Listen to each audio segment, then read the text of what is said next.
Marcus Chen had been on the ISV convergence for exactly 43 days, which was long enough to learn 3 critical facts about serving on a joint species vessel.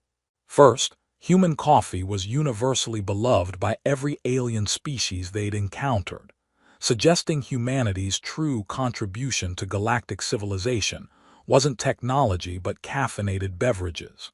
Second, most alien species found human humor either baffling or vaguely threatening, which explained why his jokes kept landing with the enthusiasm of lead balloons in a gravity well.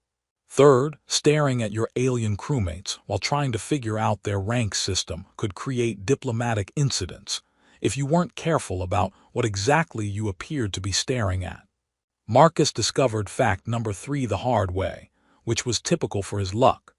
The convergence was humanity's first serious attempt at integrated crew operations with the Velrathi, a species that had been exploring the galaxy for 3,000 years, while humans were still figuring out agriculture.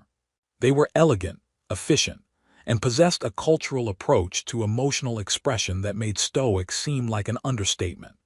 They also had those distinctive long ears that tapered to fine points and skin covered in bioluminescent patterns that shifted based on mood, emotion, and Marcus had learned through desperate study of crew databases, rank and specialization.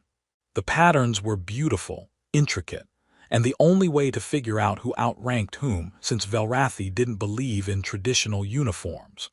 Marcus had been trying to memorize them for 6 weeks, studying his crewmates' markings to avoid accidentally insulting someone important through ignorance. It was harder than it looked because the patterns were everywhere: faces, necks, arms, backs, and apparently other locations Marcus hadn't fully considered when he started this self-directed cultural education program. Which brought him to his current problem. Senior Navigator Kaylee's bioluminescent rank markings included particularly complex patterns on her lower back and hips, indicating specialized navigation training and high status within the ship's command structure. Marcus knew this because he'd been studying them for approximately 15 seconds while pretending to check a power conduit reading in the engineering bay. He was genuinely trying to memorize the pattern. The way the silver threads interwove with blues and purples, the geometric precision that indicated mathematics specialization, the subtle gold highlights that suggested command authority. It was fascinating, educational, and absolutely not what it looked like when Kaylee turned around and caught him staring directly at her posterior. "Why do you keep staring at my butt, human?" The engineering bay went silent.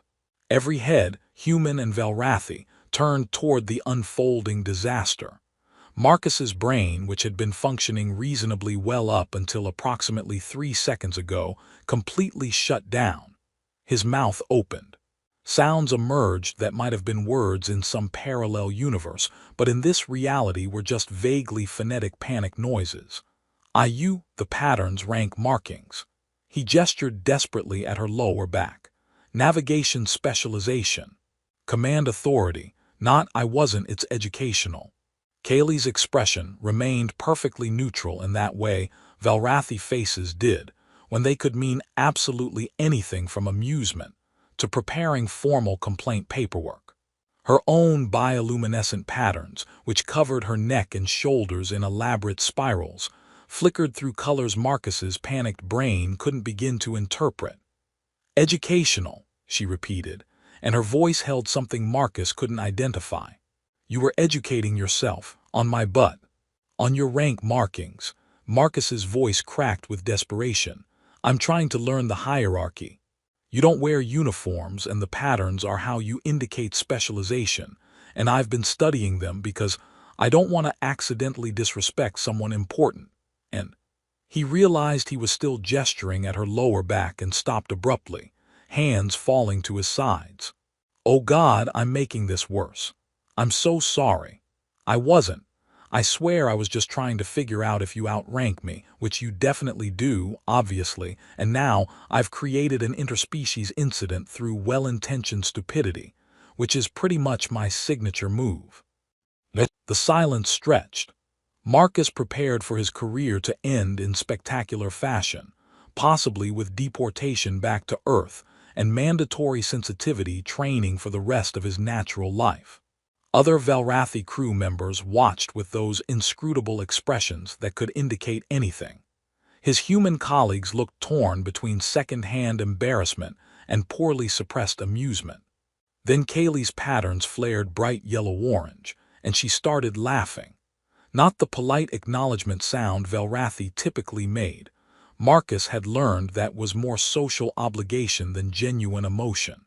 This was actual laughter, full body and unrestrained, the kind that made her double over slightly and her long ears twitch with the force of it.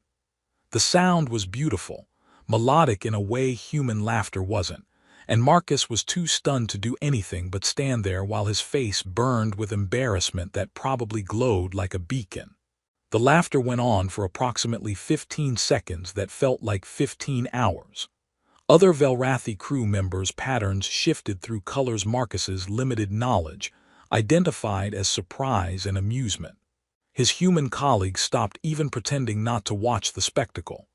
Rank markings, Kaylee managed between laughs, her patterns still blazing that bright yellow-orange that Marcus's database helpfully identified as extreme amusement. You were, another wave of laughter. Oh, ancestors. The human was studying navigation specialization patterns. She straightened, wiping at her eyes in a gesture that was surprisingly human, and her patterns gradually shifted to softer golds that suggested lingering amusement rather than active hilarity. On my butt. I'm so sorry, Marcus said miserably. I didn't mean to. I was genuinely trying to learn the rank system. Your patterns are really complex, and I wanted to understand the hierarchy properly. And I realize how absolutely terrible that sounds now that I'm saying it out loud. Kaylee's patterns flickered through several colors in rapid succession. Marcus caught amused blues, curious silvers, something warm he didn't have a name for. You know what the truly remarkable thing is? She said, and her voice still held traces of laughter. You're not lying. I can read your patterns. Yes, humans have them too, though you probably don't know that. Your thermal variations, micro-expressions, everything broadcasts emotional state if you know how to look. And you were genuinely trying to memorize rank indicators while happening to stare at my posterior. Only a human would manage that combination of earnest and awkward. Is that good or bad? I haven't decided yet.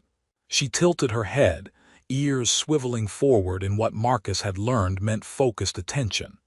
Tell me, engineering specialist Chen, what did you learn from your thorough study of my rank markings? Marcus considered lying, decided he'd already destroyed any hope of dignity, and went with honesty. You're a senior navigator with mathematics specialization, which is indicated by the geometric precision of your patterns. The gold threading suggests command authority beyond just your direct role, probably liaising between navigation and ship operations. The silver-blue coloring indicates you're unusually young for your position, which means you're either incredibly talented or incredibly connected.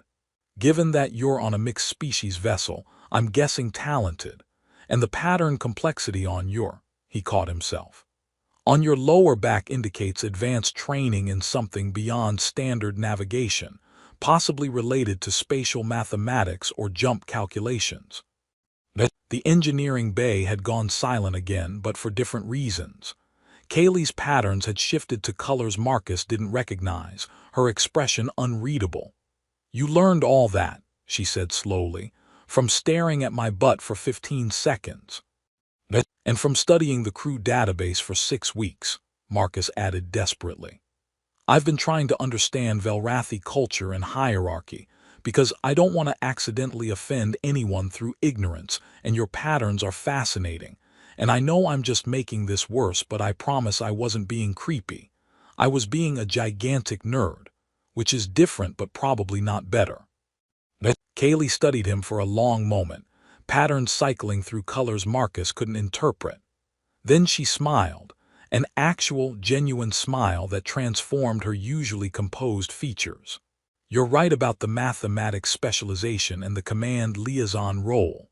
Wrong about the youth. I'm actually old for my position, just came late to formal rank. And the advanced training is in theoretical jump mechanics, which almost no one recognizes from pattern analysis alone. Her patterns shifted to warm golds and soft pinks. That is the most thorough and peculiar explanation I've ever received for someone staring at my butt. And I've served with 3 species who don't even recognize Velrathi as sentient. So am I fired, court-martialed? Sent back to Earth in disgrace? You're going to teach me how humans manage to be simultaneously earnest and awkward with such consistency, Kaylee said. Because that combination should be impossible, yet here you are, proving it works. She turned to leave, paused, glanced back over her shoulder. And Marcus, if you want to study rank patterns, just ask.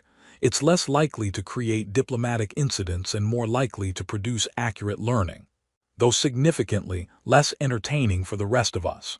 She walked away, patterns still flickering with amusement, and Marcus stood in the silent engineering bay while every single crew member stared at him with expressions ranging from shock to admiration to barely contained laughter. His human colleague, Engineer Petrov, appeared at his elbow. Did that just happen? I think so, Marcus said weakly. Did she just laugh, like actual Velrathi laughter? I've been on the ship for 2 years, Petrov said. I've never heard a Velrathi laugh like that. I'm not sure most Velrathi have heard a Velrathi laugh like that. What did you do? I honestly don't know. I think I accidentally charmed her by being embarrassingly honest about studying her rank markings. By staring at her butt. While trying to understand the hierarchy, Marcus protested. Sure, Chen, sure. Petrov clapped him on the shoulder. Whatever you did, congratulations. You just made Senior Navigator Kaylee actually laugh. That's either the best possible start to an interspecies friendship or the most spectacular beginning to a diplomatic incident. Possibly both. My money's on both. Marcus looked at the door Kaylee had exited through, remembered her laughter and the way her patterns had blazed with genuine amusement rather than polite acknowledgement. He thought about her smile, about the offer to teach him properly, about the warm colors her patterns had shifted to at the end.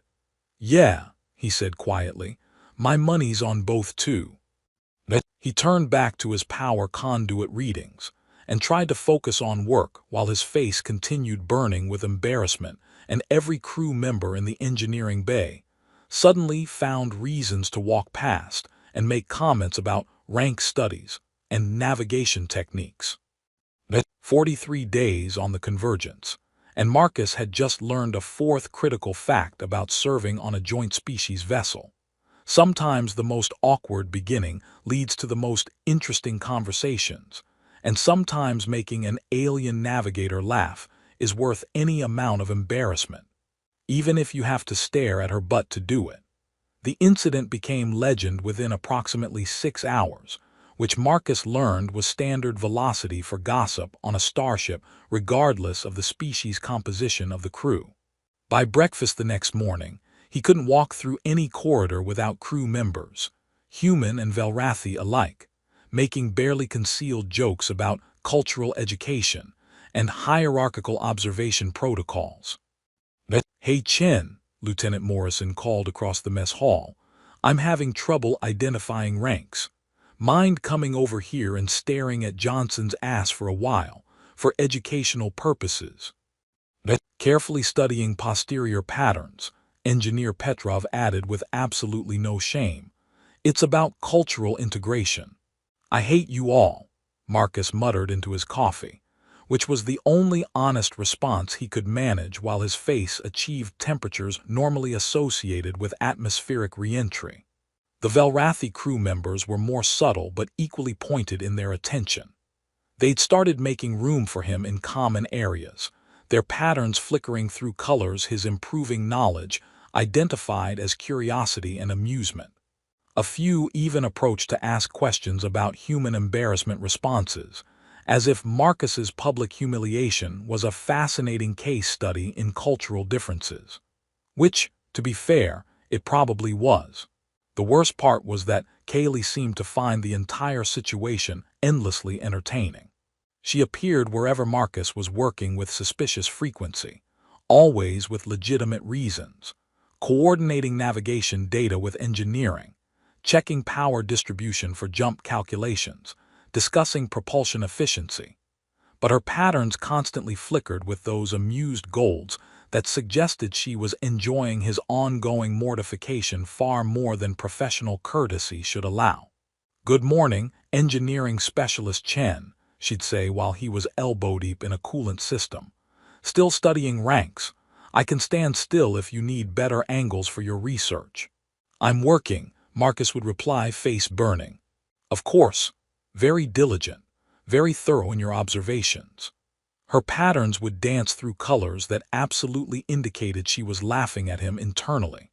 3 days after the incident, as it was being called in crew gossip channels, Kaylee found Marcus in one of the auxiliary engineering bays trying to recalibrate a plasma manifold and not think about how his life had become a comedy of errors. She entered quietly, but her patterns gave her away. The bioluminescence created subtle light shifts that Marcus had learned to recognize even when not looking directly. "Am I interrupting?" she asked, and her tone suggested she knew the answer and was asking anyway. "No more than usual," Marcus said without looking up from his calibration readings. "Come to mock the awkward human some more." "Is that what you think I've been doing?" Something in her voice made Marcus pause and actually look at her. Kaylee's patterns had shifted from amused golds to something more complex, blues and silvers that his database suggested meant curiosity mixed with something else he couldn't identify. "Haven't you?" he asked carefully. "I've been teasing you," Kaylee acknowledged, moving closer to examine his work with the professional interest of someone who understood engineering even if it wasn't her specialty. "There's a difference. Mockery is cruel, teasing is playful, affectionate even. Affectionate seems like a strong word for someone you caught staring at your butt 3 days ago. Strong perhaps, but not inaccurate." She tilted her head, ears swiveling in that focused attention gesture. "Do you know what I find most fascinating about that encounter, Marcus?" He noticed she'd used his first name instead of his title, and wasn't sure what that meant.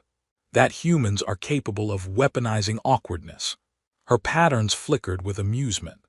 "That you were genuinely trying to understand Velrathi culture through careful observation, even though it made you uncomfortable. Most humans on this ship interact with us politely but maintain distance. You engaged actively enough to memorize rank patterns from bioluminescence analysis alone. That's remarkable." "That's nerd behavior," Marcus corrected. "There's a difference. Your species uses that word like it's negative. It's not." Kaylee studied the plasma manifold readings over his shoulder, standing close enough that Marcus could see the intricate details of her pattern work. "Among my people, dedicated study is highly valued. Someone who takes time to understand another culture through careful observation would be considered honorable.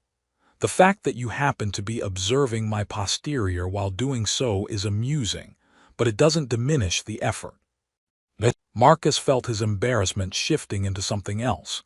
Curiosity, maybe, about this alien navigator who seemed genuinely interested in his awkward attempt at cultural education. "So I'm not completely humiliated in your eyes." "Oh, you're definitely humiliated, but humiliation isn't permanent and it's not particularly important." Her patterns shifted to warmer colors. "What's important is that you tried, and that you were honest when caught instead of making excuses. Honesty is rare enough to be valuable, even when it makes me look like an idiot. Especially then." She reached past him to adjust one of his calibration settings, her understanding of the system immediately apparent, and Marcus caught a faint scent like ozone and something floral he couldn't identify. "You know what the truly interesting thing is? That I still have a job after creating an interspecies incident. That I've been watching you too, and you haven't noticed." Marcus blinked, nearly dropped his calibration tool. "What?" Kaylee's patterns flickered through several colors in rapid succession, settling on something between amused and nervous. Could Velrathi even get nervous? You're not the only one studying cross-cultural interaction, Marcus. I've been observing how humans communicate, how they use humor to diffuse tension, how they form social bonds through shared embarrassment. You're particularly interesting because you're both awkward and sincere in ways that shouldn't coexist but somehow do. I'm interesting. Fascinating, actually. She stepped back, giving him space but maintaining eye contact in a way that felt deliberate. Most Velrathi find human emotional expression baffling. We're trained from childhood to control our patterns, to display only what's appropriate for our rank and situation. But humans broadcast everything, every embarrassment, every amusement, every emotional state just visible on your faces. It should be chaotic and primitive, but instead it's honest, raw, sometimes beautiful.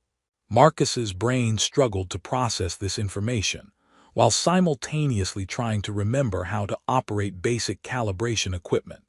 You've been studying human emotional expression. Through careful observation, Kaylee said, and her patterns danced with definite amusement now.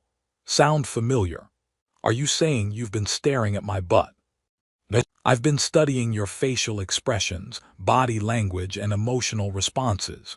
Your posterior, while adequately structured for a human, wasn't particularly relevant to my research. She moved toward the exit, paused at the door. Though I suppose if I needed to invent an explanation for paying attention to you, I could claim I was analyzing human anatomical structure for cultural education purposes. That's just mean, Marcus said, but he was smiling despite himself. That's teasing, Kaylee corrected, still learning the difference. She tilted her head, ears forward. I'm off shift in 4 hours.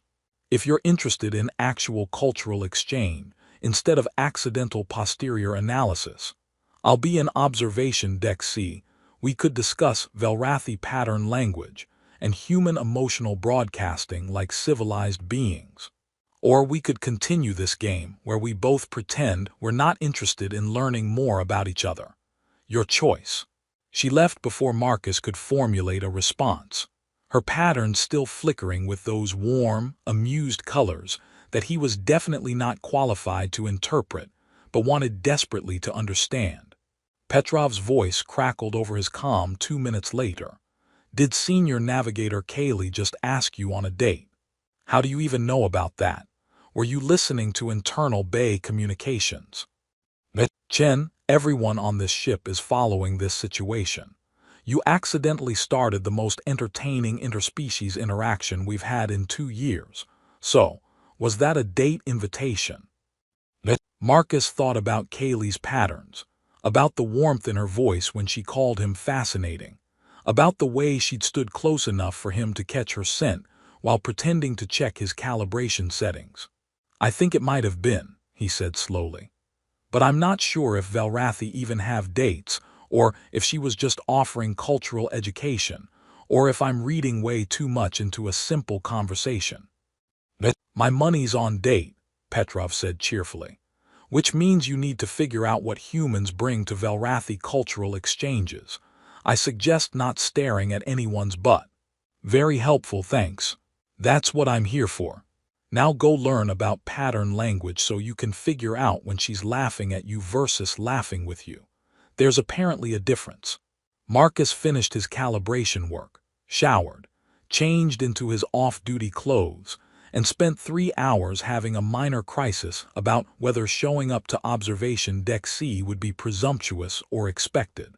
In the end, he went because curiosity outweighed anxiety, and because Kaylee had called him fascinating, which was possibly the best and most terrifying thing anyone had ever said about him.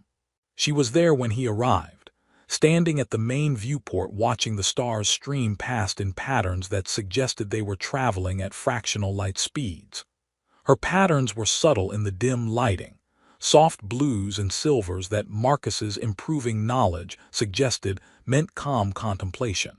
You came, she said without turning around. You invited me, sort of, I think. Velrathi's social invitation protocols are still unclear to me. I invited you.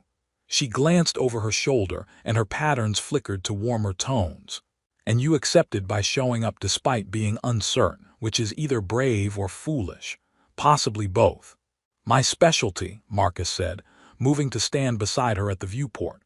Being brave and foolish simultaneously. They stood in comfortable silence for a moment, watching the stars blur past.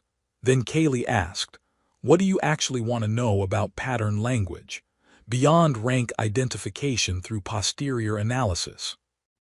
Marcus felt himself blush again but pushed through it. Everything.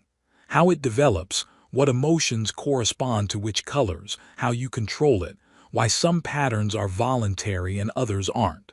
It's like you're broadcasting emotional state constantly, but also selectively revealing specific information. And I don't understand how those two things coexist. That's actually a very insightful question. Kaylee's patterns shifted to colors Marcus was starting to recognize as pleased and interested. Most humans ask surface-level questions about colors.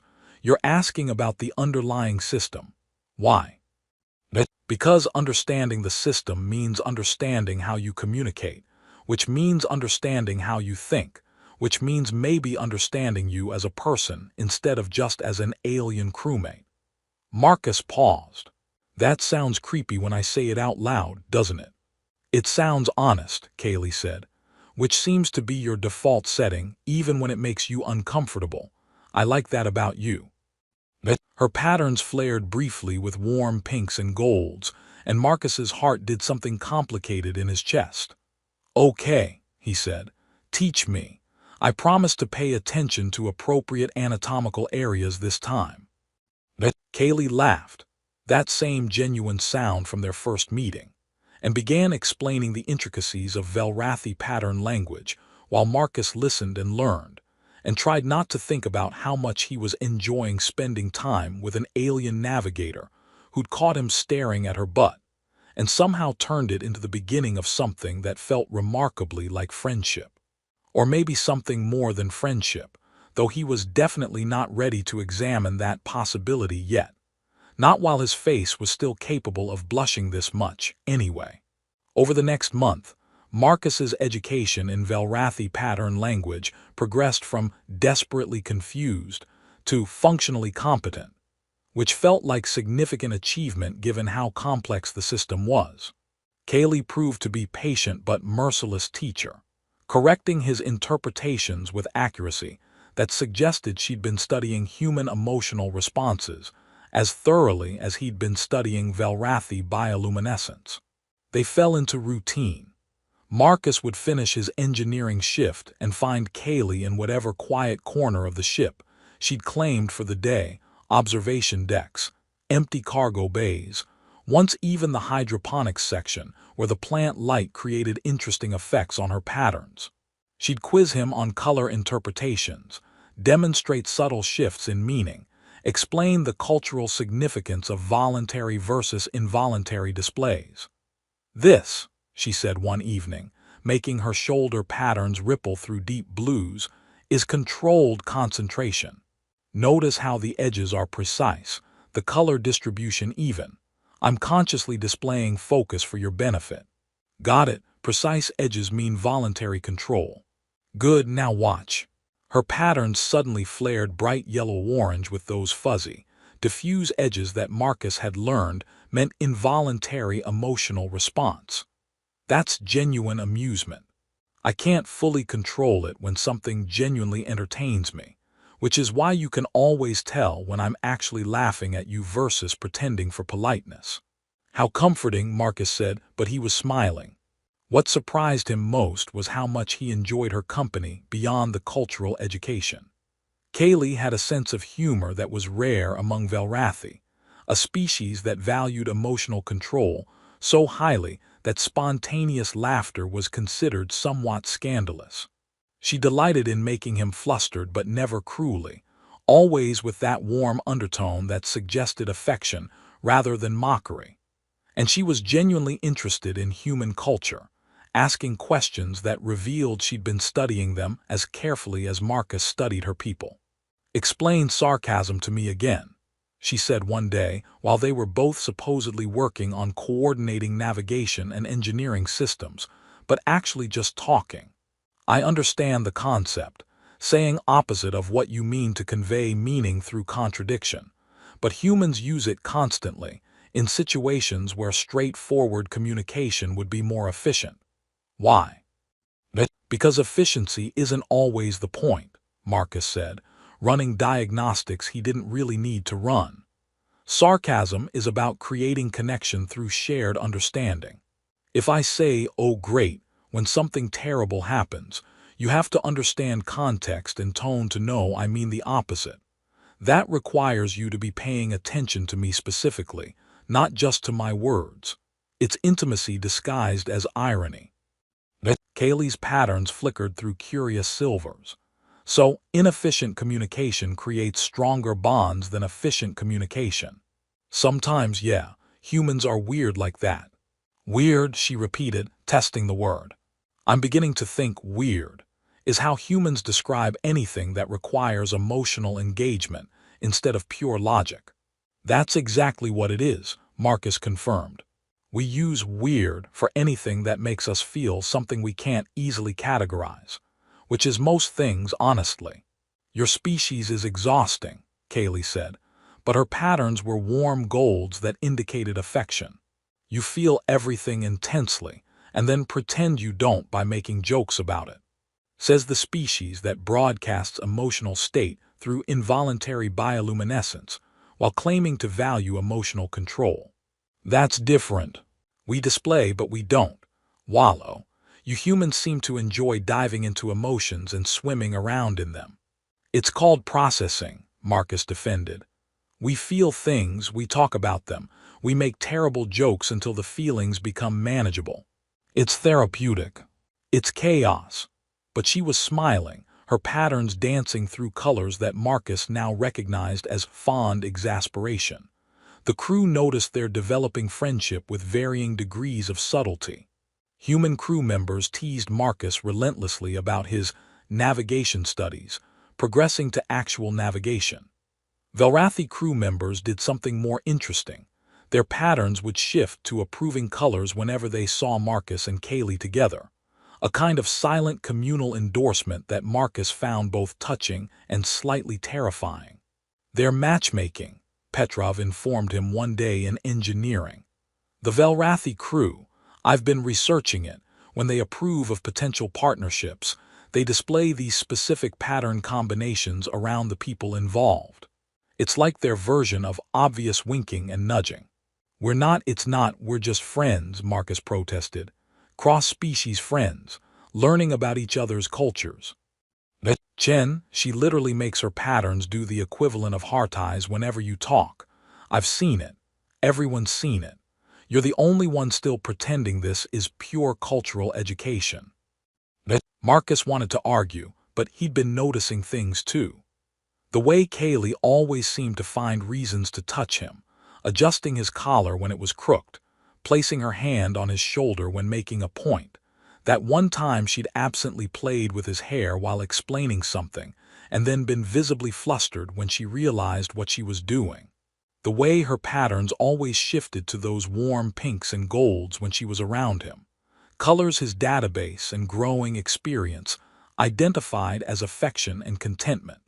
The way he'd started timing his breaks to coincide with hers, finding excuses to visit navigation, learning her schedule well enough to accidentally run into her during shift changes.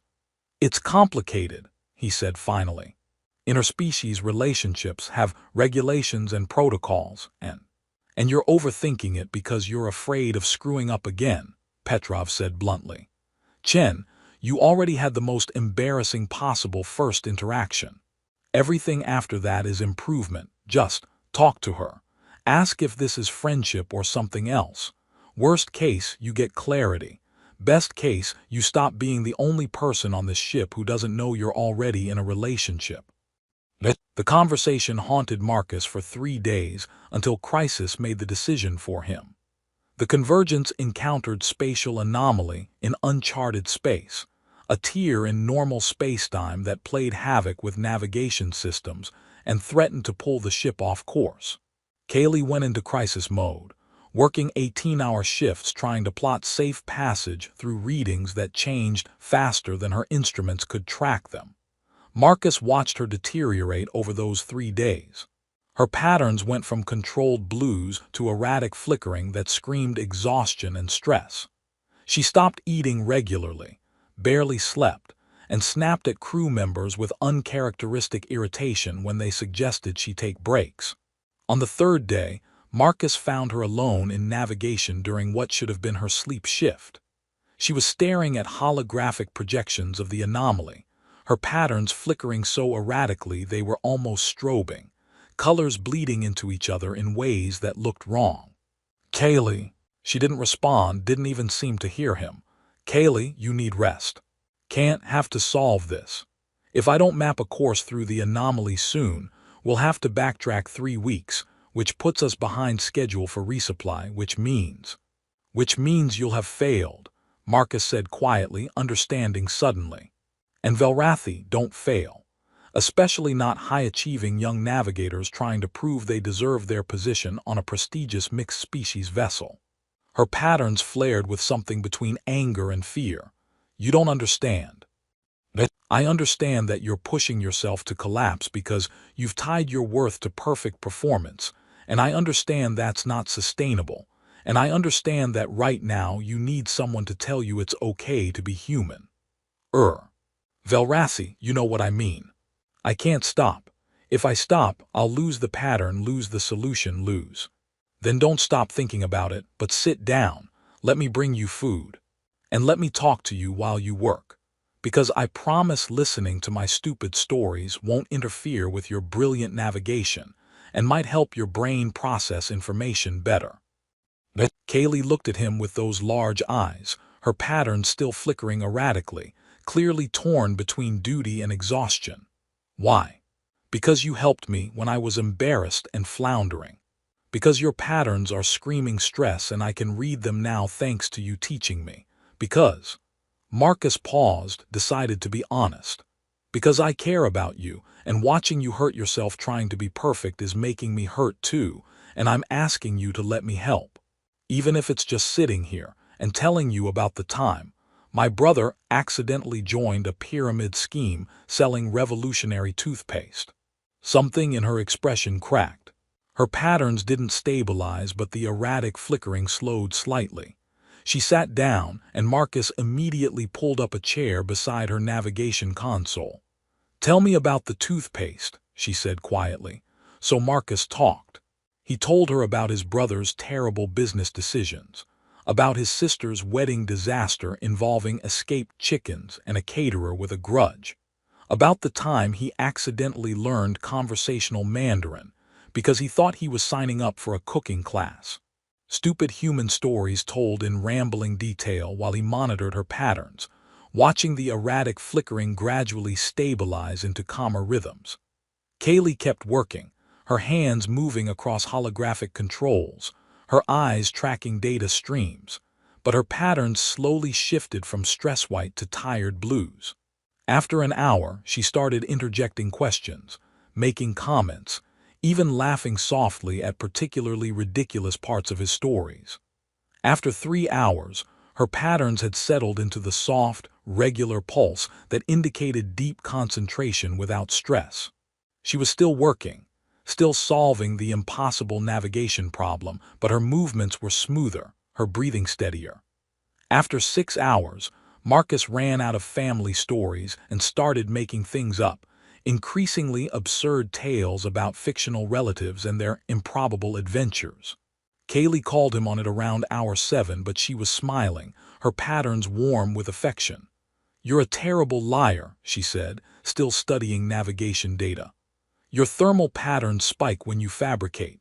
I'm an excellent liar. You're just too good at reading me now." Perhaps. She made a final adjustment to her calculations and her patterns flared bright with triumph and relief. "I have it. A safe route through the anomaly. It's going to be tight, but it's navigable." "That's amazing. You're amazing." Kaylee turned to look at him fully for the first time in hours, and her patterns shifted to colors his database didn't have names for, soft pinks mixed with warm golds and something silver that looked like starlight. You stayed with me for 6 hours, just talking, keeping me calm. 7 hours, actually. You kept working for another hour after you fell asleep. Her patterns flickered with surprise. I fell asleep. Around hour 4. But your patterns settled into that deep rest pulse, and you seemed peaceful, so I just kept talking and monitoring to make sure you stayed that way.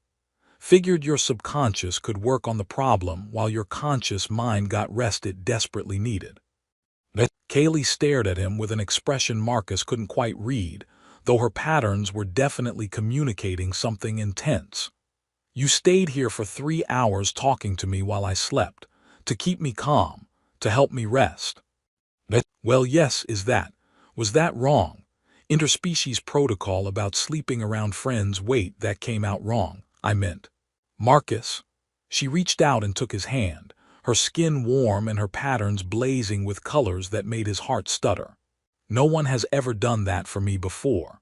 Velrathi value independence, self-sufficiency. We don't ask for help, don't show weakness, don't admit we need support.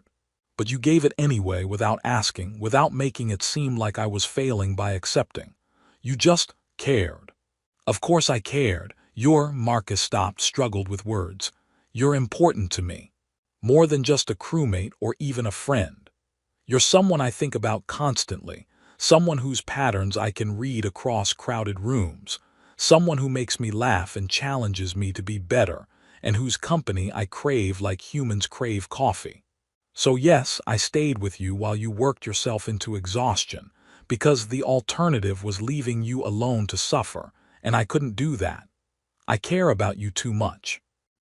The silence stretched between them, charged with something Marcus couldn't name but desperately wanted to understand. Kaylee's patterns cycled through colors so quickly he couldn't track them all, but he caught warm pinks, soft golds, that silvery starlight shimmer that seemed to indicate something beyond his current vocabulary. I'm going to try something human now, Kaylee said carefully. And you have to tell me if I'm misunderstanding the protocols. But I believe in human culture, when two people care about each other beyond friendship, when they spend significant time together and think about each other constantly, and can read each other's emotional states. There's a specific term for that relationship. There are several terms, Marcus said, his mouth dry, depending on the level of commitment and dating, Kaylee interrupted. I believe humans call the exploratory phase dating. Is that correct?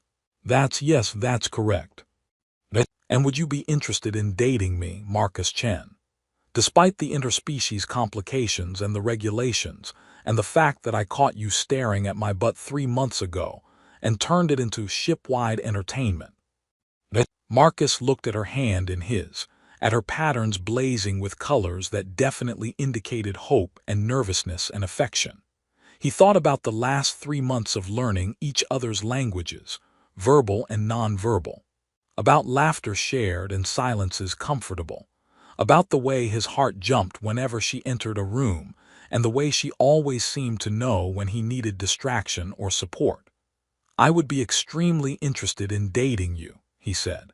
Even though I'm probably going to continue being awkward and accidentally creating interspecies incidents. It seems to be my talent. Kaylee's patterns exploded into brilliant yellows and golds, that involuntary joy response she couldn't control even if she wanted to. Good, because I'm going to continue finding your awkwardness endearing instead of embarrassing, and that seems like a solid foundation for this experiment. Dating as an experiment. Very romantic. I'm Velrathi, we don't do romantic. We do precise and methodical. Her patterns betrayed her, flickering with warm colors that suggested she was absolutely lying. Besides, you're human. You can provide the romance for both of us. Deal. I'll be romantic enough for 2 species. They sat there in navigation, hands linked, patterns and expressions both broadcasting emotions too complex for simple language. Eventually, they'd have to notify command, navigate regulations, figure out what interspecies dating even meant in practical terms. But for now, in this quiet moment after crisis, There was just a tired navigator and an awkward engineer who'd stumbled into something neither had planned but both wanted. "For the record," Kaylee said as they finally left navigation toward actual sleep quarters, "I was never actually angry about you staring at my butt. I was amused from the start. But watching you panic was too entertaining to interrupt immediately." "That's terrible, you're terrible. I'm Velrathi. We have very long attention spans for entertainment." Her patterns danced with mischief. "Get used to it, boyfriend." "That's the correct human term, yes. We just decided to date like 5 minutes ago. Boyfriend seems fast." "Too fast?" Her patterns flickered with uncertainty. "No," Marcus said quickly, "not too fast, just accurate and efficient. Very Velrathi of you." "I'm learning from the best," Kaylee said, and her patterns settled into those warm, content colors that Marcus now recognized as his favorite shade in the universe. They walked through the ship's corridors holding hands, ignoring the knowing looks from human crew members and the approving pattern displays from Velrathi ones. Tomorrow they'd deal with regulations and protocols. Tonight, they'd sleep soundly knowing that the most embarrassing beginning had led to something neither had expected but both treasured. And somewhere on the crew gossip channels, bets were being settled about the timeline of the navigator and the engineer who'd started with butts and ended with feelings. Best interspecies incident the Convergence had ever hosted, everyone agreed, even if Marcus was still blushing about it. News of Marcus and Kaylee's official relationship status spread through the Convergence faster than a hull breach alert, which Marcus discovered when he arrived at breakfast to find his usual table had been rearranged into what could only be described as a celebration setup. Human crew members had somehow acquired decorations. Where did they even get decorations on a starship? And several Velrathi crew members were displaying pattern combinations that his education now identified as communal joy and approval. "I hate all of you," Marcus announced to the assembled crowd. "You love us," Petrov corrected cheerfully. "We're celebrating your successful navigation of interspecies romance. See what I did there? Navigation, because she's a navigator." "I got it, it wasn't clever." "It was a little clever," Kaylee said, appearing at his elbow with patterns dancing through amused colors. She'd clearly been expecting this reception and was enjoying his discomfort. "They decorated. That's considered romantic in human culture, correct? When the decorations aren't specifically about your relationship becoming public knowledge within 12 hours of it existing, yes." "Efficiency," Kaylee said primly. "Word travels quickly on ships. We simply acknowledge the inevitable." Lieutenant Morrison raised a glass, of what Marcus didn't want to know, given it was 700 hours, to Chen and Kaylee, proving that awkward beginnings lead to beautiful outcomes. To cultural exchange, someone shouted, to love across species, another voice added, to Marcus learning what butts are actually for. Petrov yelled, and Marcus decided that was his cue to find literally anywhere else to be. "I'm eating in engineering," he muttered. "You're eating here with me," Kaylee said firmly, guiding him to the table with a hand on his arm that made her claim clear to anyone watching. "Your species values communal celebration. This is communal celebration. We're participating. My species also values dignity, and I have none left." "You have plenty of dignity. You simply choose to be embarrassed about positive attention, which is a fascinating human contradiction I'm still studying." They sat, endured approximately 30 minutes of teasing that ranged from good-natured to borderline inappropriate, and eventually the crew settled into normal breakfast routine. Marcus relaxed fractionally, realizing that despite the teasing, the overwhelming vibe was approval. His human colleagues were genuinely happy for him. The Velrathi crew seemed pleased by the successful cross-species connection, their patterns constantly displaying those warm, encouraging colors. "This isn't terrible," he admitted quietly to Kaylee.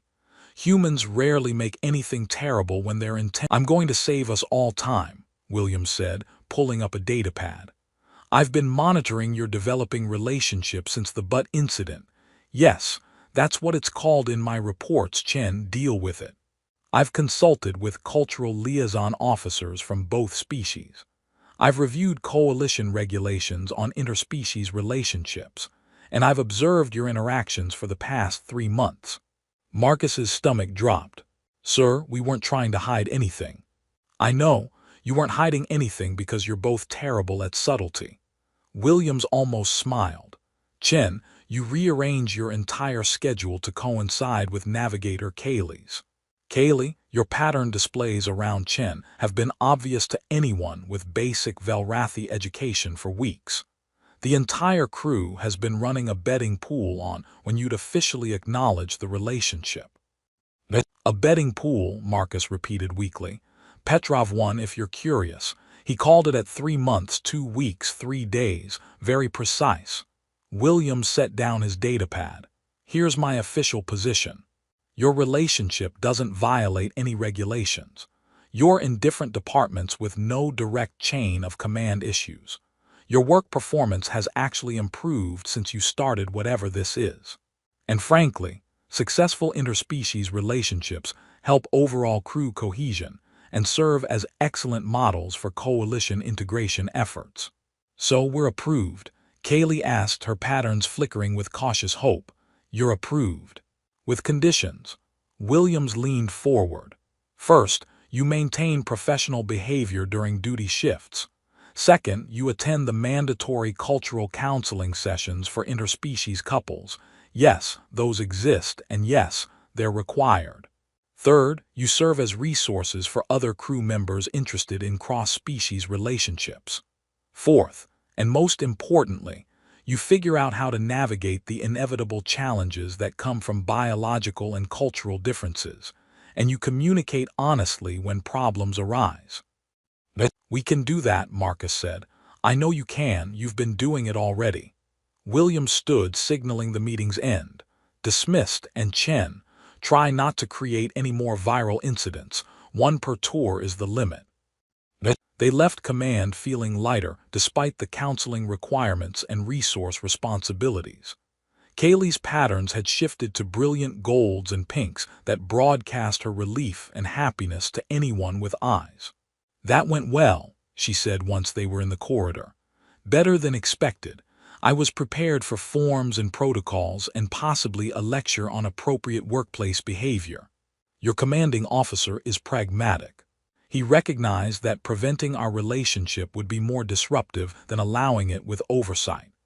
Kaylee's ears tilted forward thoughtfully. Though I'm curious about these cultural counseling sessions. What do interspecies couples need counseling about? They found out 2 weeks later in their first session with Dr. Yanara, a Velrathi psychologist specializing in cross-cultural relationships. The session covered everything from communication style differences to biological incompatibilities to long-term planning considerations Marcus hadn't even thought about. Humans express affection through physical touch, Dr. Yanara explained. Velrathi express affection through pattern displays and time sharing. These aren't incompatible, but they require conscious translation.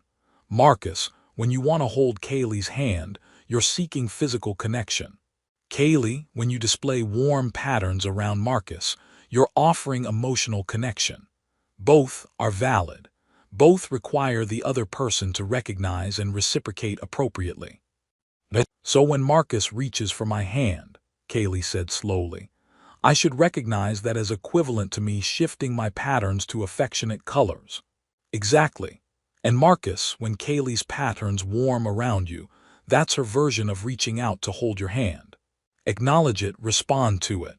Marcus thought about all the times Kaylee's patterns had shifted to those warm pinks and golds, and he'd simply enjoyed them, without realizing they were active bids for connection that deserved response.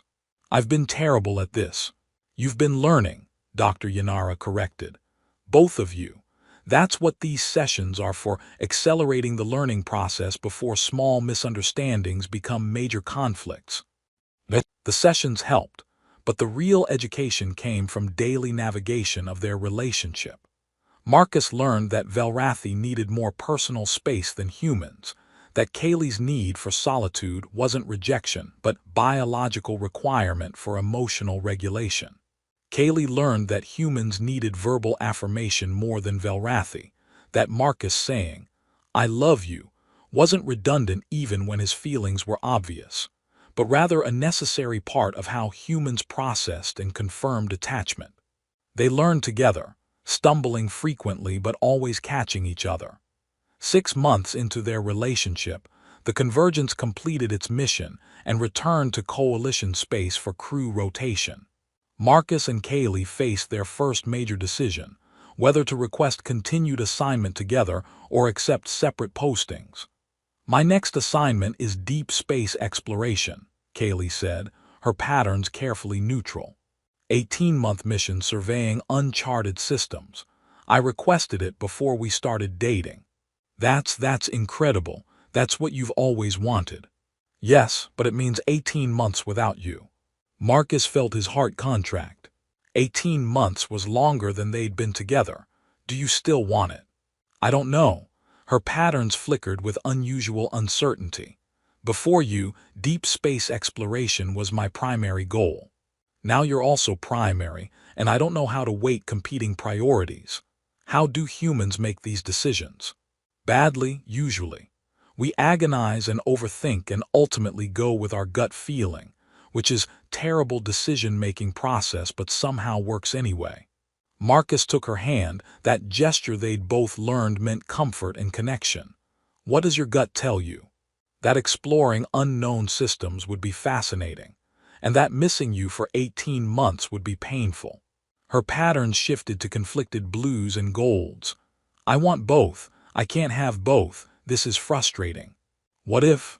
Marcus hesitated, testing an idea. "What if you take the exploration assignment and I request temporary reassignment to Earth? I've been meaning to visit family, and 18 months would let me do that properly. We'd both get what we want professionally, and when we meet back up, we'd have experiences to share rather than resentment about sacrificed opportunities." Kaylee's patterns flickered rapidly, processing. "You would be okay with separation. Human bonding patterns suggest you'd find it difficult." "I would find it incredibly difficult," Marcus admitted. "But I'd find it worse if you gave up your dreams for me.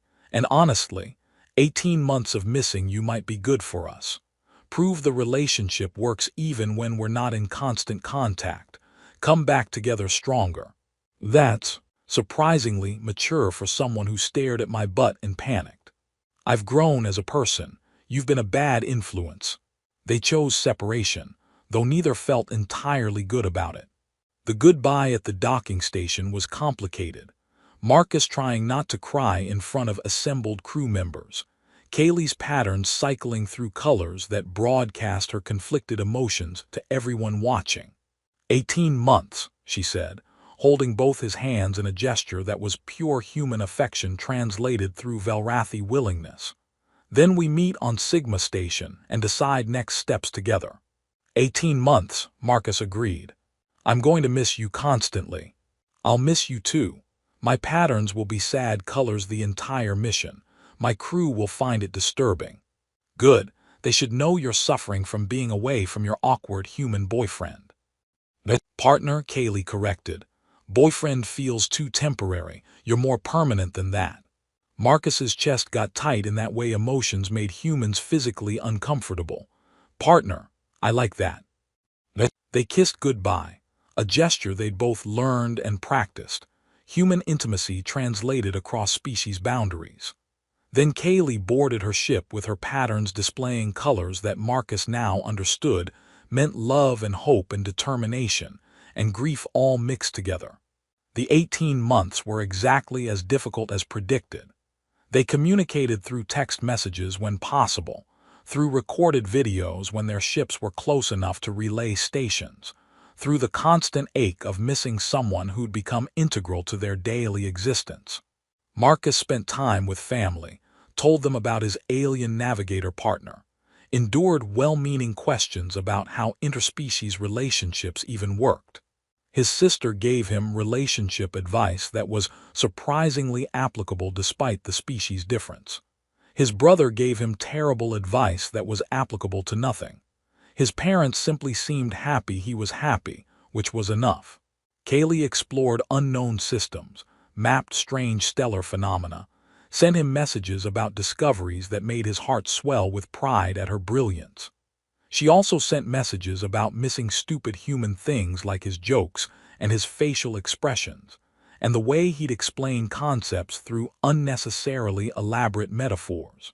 When they finally reunited on Sigma Station 18 months later, Marcus saw her across the docking bay and felt everything hit at once: love and relief and joy, and the bone-deep rightness of being near her again. Kaylee's patterns exploded into colors so bright they were visible across the entire bay, broadcasting her emotions to anyone watching. They collided in the middle of the docking area, Marcus lifting her slightly off her feet in a hug that was pure human enthusiasm, Kaylee's patterns blazing with happiness while her arms wrapped around him with Velrathi strength. "I missed you," Marcus said into her shoulder. "I missed you constantly," Kaylee replied. "My crew thought I was dying. Velrathi don't typically display sad colors for 18 consecutive months. Your crew is going to have to get used to you being weird now. I've corrupted you with human emotional expression." "Yes, you have. It's terrible. I hate it." Her patterns betrayed her, showing nothing but joy and love and contentment at being back together. They talked for hours in a station cafe, sharing experiences and discoveries and all the small moments they'd accumulated separately. Kaylee had samples from 3 new planetary systems. Marcus had embarrassing family stories and proof that human weddings were universally disasters waiting to happen. "So what now?" Marcus finally asked. "You've completed your dream assignment. I've done the family thing. Where do we go from here?" Kaylee's patterns shifted thoughtfully. "There's a new posting.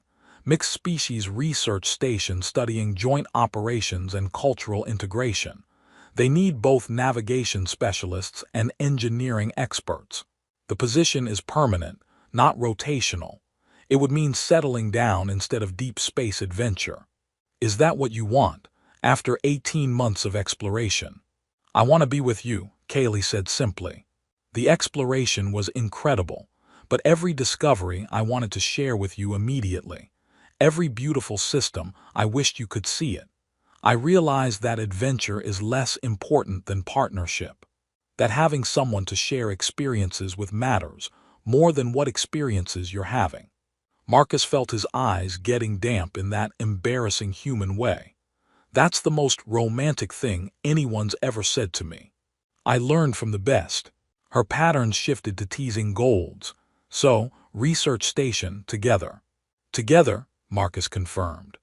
"Always together from now on. Well, except when we're in different shifts or need personal space, or when I inevitably do something stupid that requires temporary separation while you calm down." "That's understood."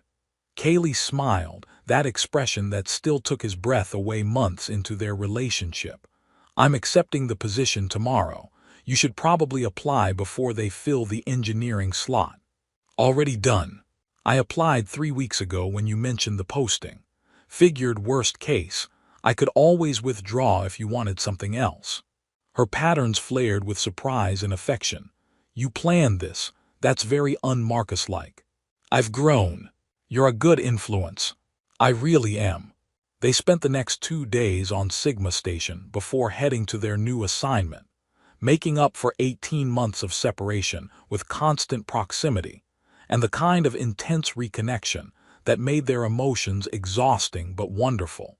When they finally boarded the transport to the research station, holding hands and patterns displaying their happiness to anyone watching, Marcus thought about how far they'd come from that first embarrassing encounter. From awkward misunderstanding about rank markings and posterior observation, to partnership built on mutual respect and cultural translation. From stammering excuses to confident declarations of feeling. From 2 people from different species to 2 people who'd built their own shared culture that borrowed from both. "Thank you," he said to Kaylee as the station disappeared behind them. "For what?" For laughing that first time instead of reporting me, for turning my embarrassment into something beautiful, for teaching me your patterns, for being patient while I learned, for existing. Kaylee's patterns shifted through every warm color in her spectrum, broadcasting love so clearly that even the transport crew could probably read it. Thank you for staring at my butt in the first place. Best accidental cultural incident ever. I was studying rank markings. Sure you were human, sure you were. They laughed together. Human laughter and Velrathi laughter, different in tone but identical in warmth. And somewhere behind them, Sigma Station logged another successful interspecies relationship in coalition records. Years later, when researchers studied integration success stories, Marcus and Kaylee's relationship became a case